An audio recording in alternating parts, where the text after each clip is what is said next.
Political madness, cultural madness, social madness.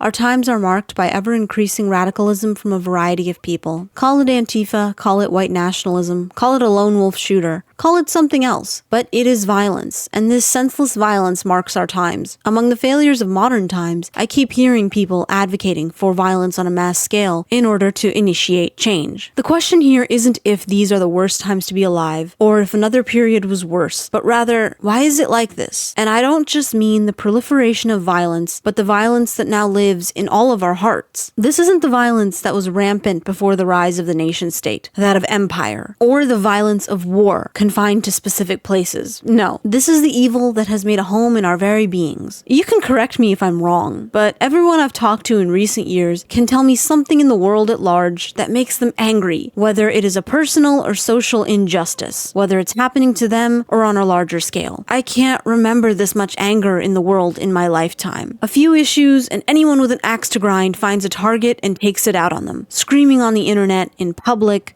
It doesn't take much for things to escalate into full-fledged shootings or other forms of violence. But why? How did we get to a place where we are all one bad day from an act of terrorism? Today, I want to explore this concept a little bit, looking at someone like Luigi, but also other people who have been given the same designation as terrorist. And please don't freak out and say that he's not a terrorist. The designation is not relevant here. I don't understand why it is that some lone wolf shooters are labeled as terrorists and others are not. I can't say why that is. To me, the only thing that would make him a terrorist is that he reminds me of others in the past, in similar situations. Those with an axe to grind who grabbed a weapon and decided to send a message. I remember when the designation was reserved for people like Bin Laden or the Unabomber guy. If we want to be broad about the term, anyone committing violence under an ideological banner could be labeled a terrorist. But I want to understand a little bit more about how people end up in this place, and how something that used to be such a foreign concept is now commonplace, just another fact of life. I can't say I know much about the history of this subject or even the background. I just kind of want to understand it from my own perspective and maybe explain it to you. Let's just see how it goes. If you like this, please subscribe. I'm sure this video won't get monetized as the subject matter is so deeply strange, but I just like to know that people are interested in listening. So again, making this very clear, I am not an authority on any subject here. If you want to know more about this, there are plenty of people out there who have studied terrorists. The anthropologist Scott Atran comes to mind. He specifically works with terrorists from the Middle East to try and understand their reasoning and their motivations.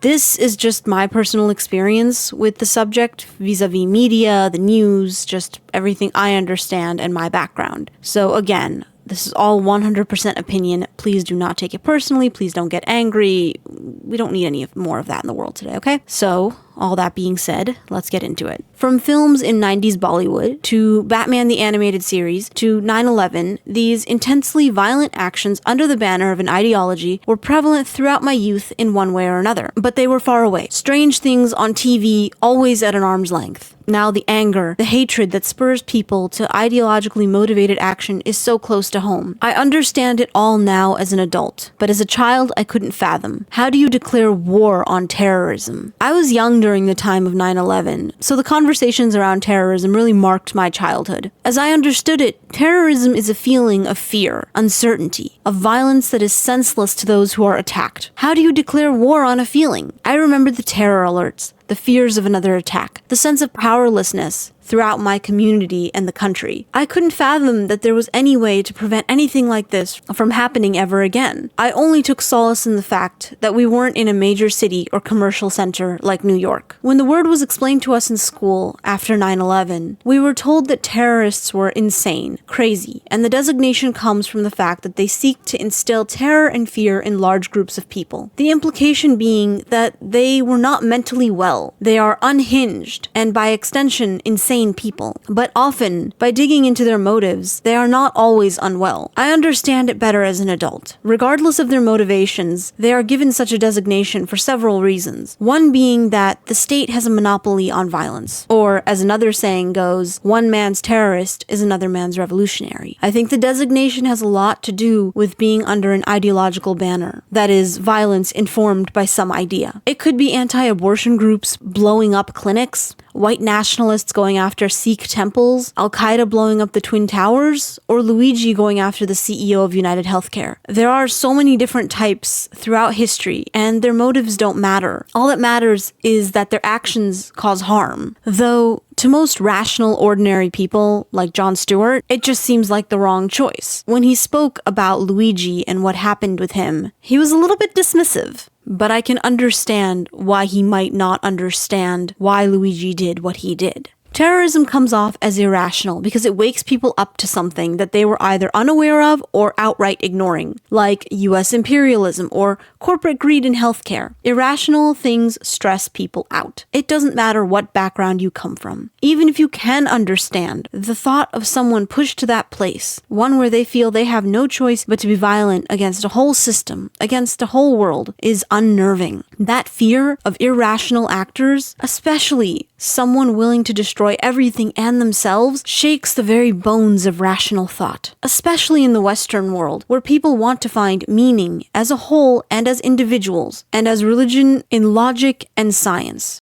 As religion and spirituality have become less influential, we look to logic and science to understand and explain our fears away. So when we cannot understand something, we are terrified. We cannot understand the mind of a terrorist. It doesn't fit in that rational, logical world. Why would someone place a cause above their own lives? Why would they not just willingly, but often gleefully, step into fire? Well, I don't think we'll ever know exactly, because most of us will not meet someone like that face to face. So we're going to use media here as a gap filler. And yes, I know, it's armchair anthropology. I don't care. We can learn a lot from real people, as well as the characters written to depict these people into our world.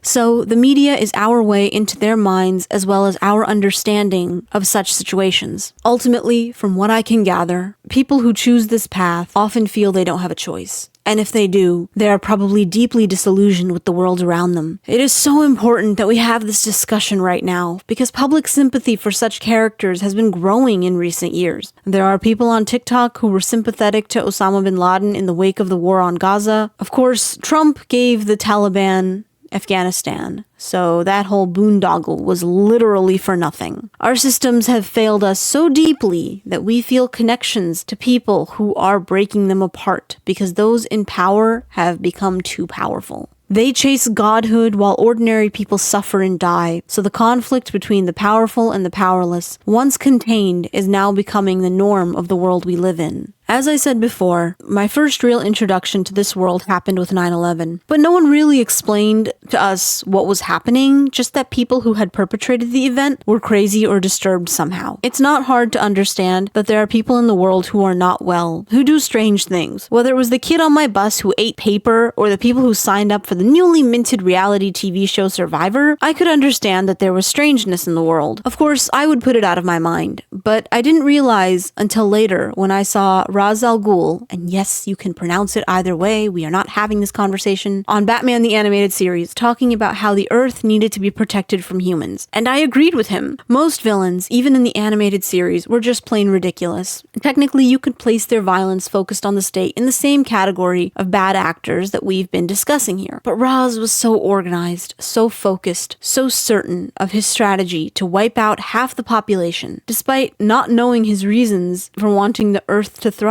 I found myself agreeing with him. In the series, he asks Batman to join him, to marry his daughter, and to be his successor. I remember wishing that Batman would join him. That was the first time I could ever remember agreeing with a villain, which was a strange experience. Not quite the same with Red Claw, another bad actor in the same vein, an Eastern European terrorist who simply wished to sow chaos. Again, I didn't understand the conflict in the Balkans in the 1990s, and there were no reasons mentioned for her malice. I just found myself wondering why. Why would you want to gas a train in Gotham? What is going on? Because again, no one ever talked about why people would take up arms against the prevailing system. They were always just seen as being strange. What I didn't understand until much later was that these people weren't strange. As a child, I was suspect of that idea from the beginning. And when I became a teenager, I watched films like Charlie Wilson's War and other films talking about 9/11 and the conflict in Afghanistan, and things started making sense. Now, there are a lot of films and TV shows, real-life stories that I could reference here as a one-to-one with Luigi's situation, but I'm going to focus only on one. If you want to understand more about terrorism globally and domestically, there are so many stories from individuals to movements that are fascinating. But I think that it makes sense to just focus on one here because when I think about it, the reasons and conclusions are pretty much the same. In 2010, I watched a film called Dil Se, or From the Heart, a movie I had heard the music from growing up in India in the past, but never watched. It was a Bollywood film from the 1990s, and it was part of the director Mani Ratnam's 3-film series on those who take things into their own hands. And there have been other films on this subject in Bollywood since I was a kid, but this one spoke to me. I'm not sure others feature women so prominently either. Dil Se follows a young man, Amar, who works for All India Radio in the capital city of New Delhi. He is a typical Indian man in the 1990s, working a job, wanting to fall in love, and dealing with a large family that is desperate to get him married off. He is, like most of the actor Shah Rukh Khan's characters, brazen, immature, obnoxious, and endlessly irritating to his superiors. But Amar is seeking adventure, taking a simple radio news job and chasing danger in it. That is, until he bites off more than he can chew. In covering a news story in another part of the country, he decides to set up an interview with a group of terrorists, which goes about as well as you might expect. It starts off normal, you know?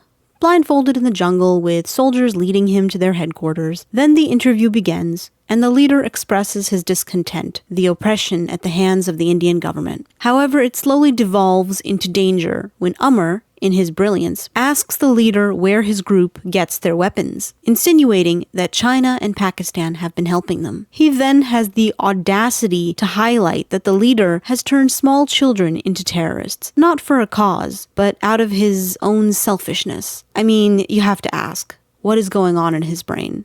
Because seriously, who is dumb enough to say that to this man? Even brazenness should have its limitations. Maybe it speaks to how entitled young Indian men were at that time, who knows. His father was in the military, he comes from at least some money, and his naivete makes him feel invincible. On his way to the interview, while waiting for his train, he meets a young woman at the train station. He annoys her until she speaks, asking him for a cup of tea, as it is a cold and rainy night. But before he can bring her a cup of tea so they can chat, she gets on a train going elsewhere. He forgets her, but when he sees her again and she pretends not to know him, he becomes obsessive. At first running into her unintentionally, but then getting a little bit stalky, to say the least. He refuses to leave her alone. He keeps following her despite her protests. She even lies to him that she's married. When even that isn't enough, she has her friends beat him up. But still, he refuses to give up. She finally acquiesces when the bus they are on together breaks down. Lost in the desert together, they spend some time getting to know each other. A few days together, and of course, he wants to get married, but she's not interested. And finally, she ditches him.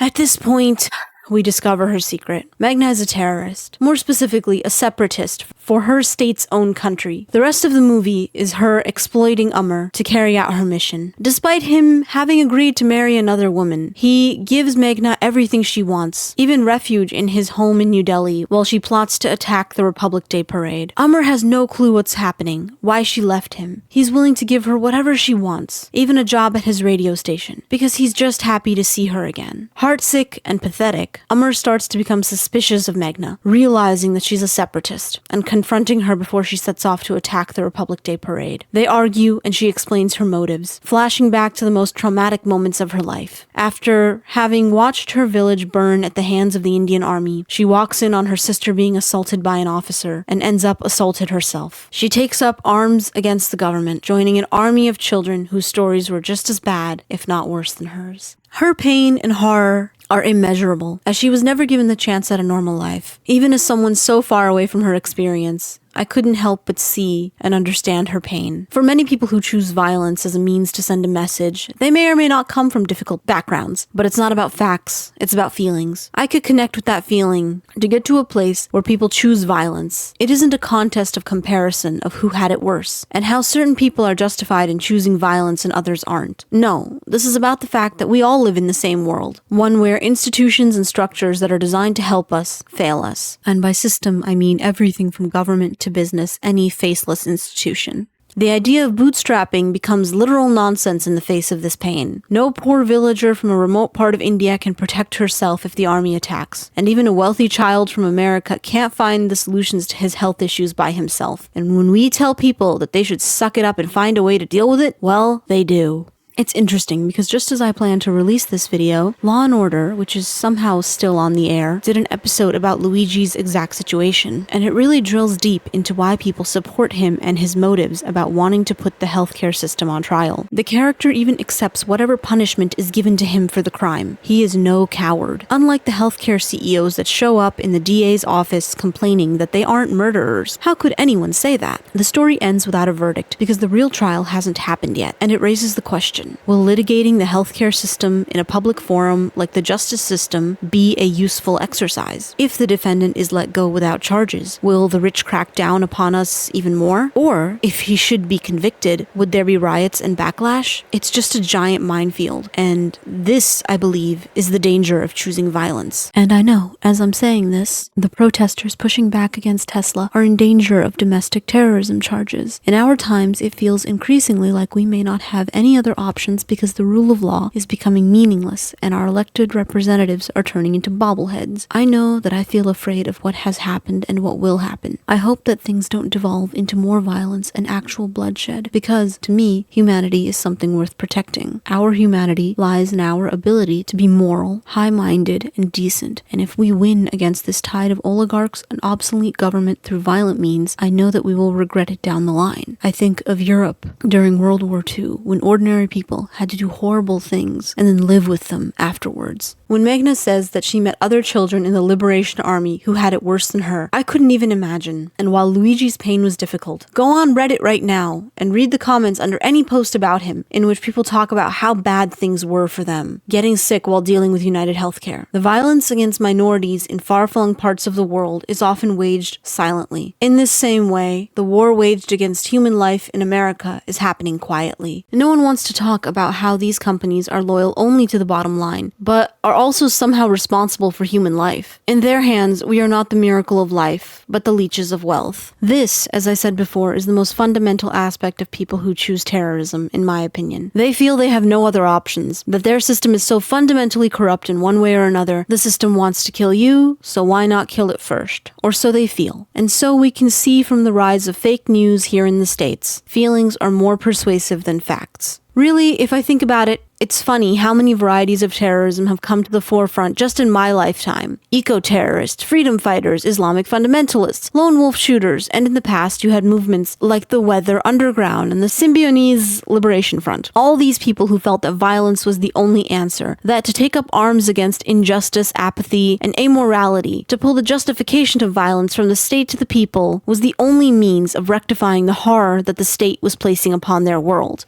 The real problem highlighted by all of these stories is also the same. Whether it's real or fictional, it's all about the lack of structural support. These people choose violence because they run out of options. Their own pain and the pain of others like them drives them mad. The structural failures of the government, business, healthcare, the nation state, all of these systems that they see as being beyond repair. And what is so different between them and ordinary people who are just trying to live? We all rebel against the system a little bit every day when we do what is right for us, choosing not to buy things, not to eat certain foods, to save money or get off social media. We all see the systems set up for us as problematic because now they are. To live with any sort of health or happiness without the intangible things that we all need, like love, connection, peace, joy, we must not do what the systems want us to do. We must not spend a ton of money on nonsensical things we cannot afford. We must not eat junk food or binge watch every show on Netflix. We must not buy fast fashion. Many of the things the system wants for us aren't just bad for the planet, but bad for us too. The policy failure to regulate business and the power of truly bad actors to destroy the world around us has made the world an inhospitable place. And we cannot ever call out those people. So it's up to the people to regulate what they consume, not the government to protect them from consuming poison. So the most dangerous part of all of this appears, and that is the fact that people are embracing their actions actions as just. Horrifying systems can convince people that immoral acts are somehow moral. Most people will say that murder, destruction, and violence are wrong, but that these systems are just too messed up for anything else. So now, in our world, in this moment, many people do justify violence. The public sentiment towards Luigi Mangione's actions is proof of this change in public consciousness. From 2 decades ago, when the whole of the US actively condemned the actions of Al-Qaeda and the Taliban, to now, when young people born around that time understand why they did what they did and even agree with them. Whether it's for the environment, or for a non-imperialist society, or for healthcare, people in modern times find themselves agreeing with those who choose violence for one simple reason. Injustice is now baked into these very systems that are supposed to be ours. Be they democracy, healthcare, or business, we find ourselves connecting with those who take matters into their own hands. We are alienated from the very systems that are supposed to be there to help us, that are seen as respectable and important. But this isn't a reason to vilify us, or for powerful, wealthy individuals to cry about the changing nature of people, how we have all become entitled babies. It's not even about trying to understand why people choose terrorism. No. This whole debacle with Luigi, with most terrorists of our history, should horrify us. We should be horrified at the end of our humanity, because broken systems have not just taken from us our loved ones, or our homes, or our ways of life. Both us and the terrorists have been stripped of our own humanity. We see the blood of the powerful as the solvent that will wash clean the stains of our suffering, rid the world of the injustice of children dying while some CEO takes another ski trip, and disinfect the horror of living human life without value. No, ultimately, in my attempt to understand these actions, I understand now the failure of these acts. Because while they highlight the horrors of the systems that we live in, they don't change them. I might be getting text messages with surveys about healthcare, but I sincerely doubt anything will change. Awareness is necessary for change, but structural change is an uphill battle if structures are even open to change. In the case of Dilse, and in so many cases in reality as well,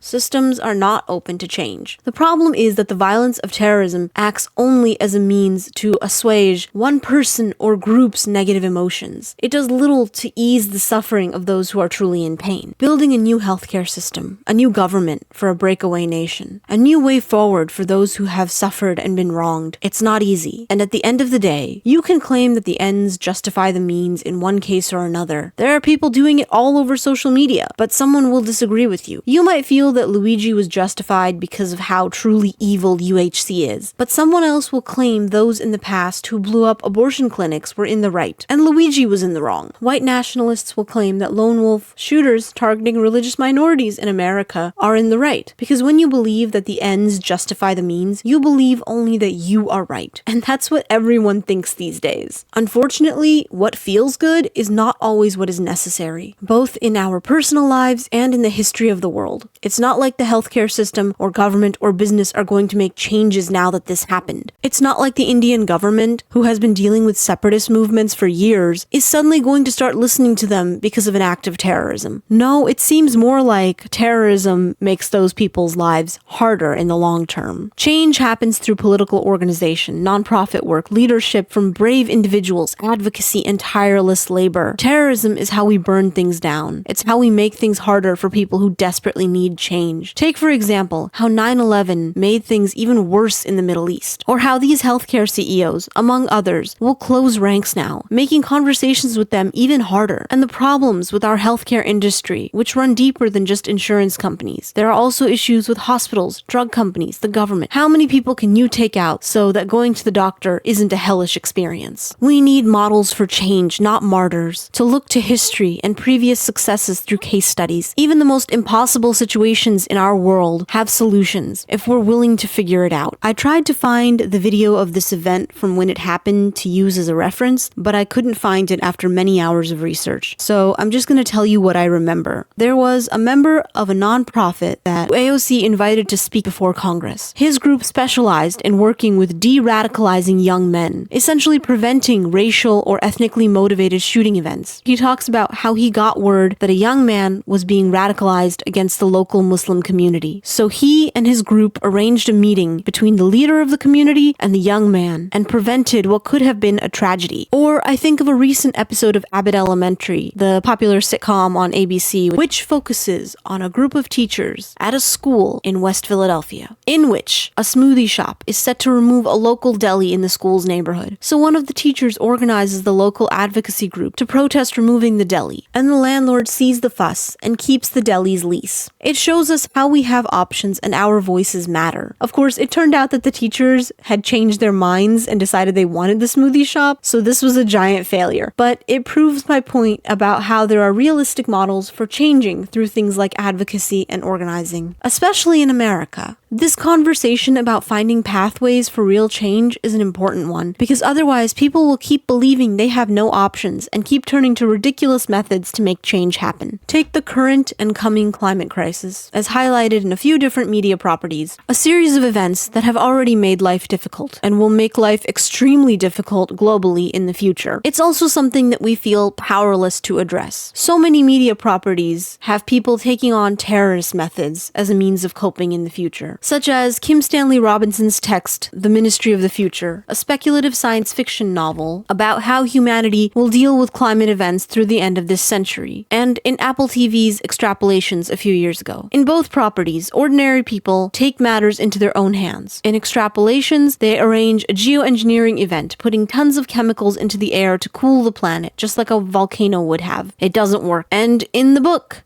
people began hijacking and taking down planes of rich people who fly in private jets. Now, their work is part of a larger movement all of humanity takes on to change things. But both situations show how badly we need models right now before things get really crappy at the end of the century. I suppose we must do what feels good sometimes, as ineffective as it may be in the long term. We can feel that violence is the only answer. But anger is a base emotion to being wronged, not an emotion useful in complex problem solving. What is depressing is that we feel we have no options, that we are told every day that our lives mean nothing in the face of money-making machines destroying us and our planet. I'll never agree with it, but I guess at the end of the day, it's about what we can live with. And some people can live with doing things like this because they feel they have no other options. So you can support Luigi and other non-state actors if you like, but even being able to understand their motivations, I cannot, in good conscience, support their behaviors. I'll always think it's wrong, but that's between me and God, and your decisions are between you and your God. Thank you so much for watching. I appreciate you and your time deeply, and I hope that this shifts your perspective on political change over violence. Violent actions seem to make few changes in the long term, and I hope that registered in the minds of most people here. Please consider checking out some of my other videos. After this one, you may want to see something more upbeat like Digimon. Or if you want to stay dark,